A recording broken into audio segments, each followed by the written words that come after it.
নমস্কাৰ, মোৰ নাম প্ৰসন্ন কুমাৰ শৰ্মা। ডিচেম্বৰৰ 11 তাৰিখে ৰাতি মোৰ মিছেছৰ ভাত বনাই থাকোঁতে এনেকৈ গৰম তেল পৰি 30% জ্বলি যোৱাৰ পিছত চিকিৎসা কৰিছে পাইছোঁ, কিন্তু মানুহজন সিমান সেই নহ'লে। তাৰপিছত তেওঁলোকৰ ৰিলিজ কৰি দিলে। মই চাইন টাইন মাৰি ৰিলিজ কৰি লৈ আহিলোঁ। ঘৰত আনি ৰাখি পেচেণ্টটোৰ দিনক দিনে অলপ কণ্ডিশ্যনটো বেয়া হৈ যোৱাৰ পিছত মই গম পালোঁ নিমকিও তেনেকৈ হেৰি কৰে।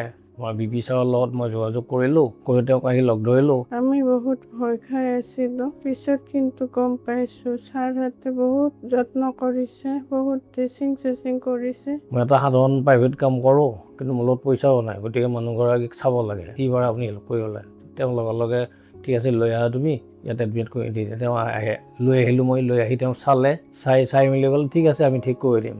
10-15 দিনমান মই ড্ৰেছিং কৰিলে তেওঁলোকৰ ছাৰহঁতে। 10-15 দিন পিছত ছাৰহঁতে কি কৰিলে, কৈছে এইটো অপাৰেশ্যন কৰিব লাগিব। দুবাৰকৈ চাৰ্জাৰীও কৰিলে।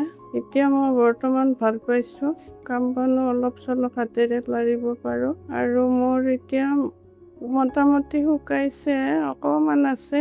আৰু এইখিনি হ'লে ছাৰহঁতে কিবা বোলে পিন্ধাই দিব, প্ৰেছাৰ গাম নেকি, মই ভালকৈ বুজি নাপাওঁ। একদম খুব নিম্ন হেৰিত ছাৰৰ কোনো ভিজিট নোহোৱাকৈ, তেওঁলোকৰ কোনো ষ্টাফৰ ভিজিট একো নলগাকৈ মোক বিনামূলীয়াত অপাৰেশ্যন কৰি দি দিছে। আৰু বৰ্তমান মাইকন দেৱী ঠিকে আছে এতিয়া, ভালে। আৰু মই এটা কথা ক'ব লাগিব, পিপি ছাৰ, আমাৰ দীপক ছাৰ আৰু লগতে তেওঁলোকৰ নিমকেয়াৰ ষ্টাফ গোটেইখিনিকে মই ধন্যবাদ দিব লাগিব।